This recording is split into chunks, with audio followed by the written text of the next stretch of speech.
ત્યારે મહારાષ્ટ્રના છત્રપતિ સંભાજીનગરમાં ટ્રકમાં આગ ભભૂકી ઉઠી, જેમાં ધુળે સોલાપુર હાઈવે પર ફતિયાબાદ નજીક આ બનાવ બન્યો છે। ત્યારે ગુજરાતથી પ્લાસ્ટિકનો સામાન લઈ જતી ટ્રકમાં અચાનક આગ લાગી હતી।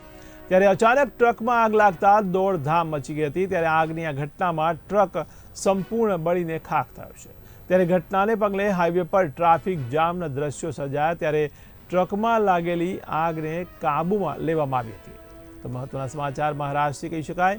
ત્યારે મહારાષ્ટ્રમાં છત્રપતિ સંભાજીનગરમાં ટ્રકમાં આગની ઘટના બની, જેમાં ધુળે સોલાપુર હાઈવે પર ફતિયાબાદ નજીક આ ટ્રકમાં આગની ઘટના બની છે।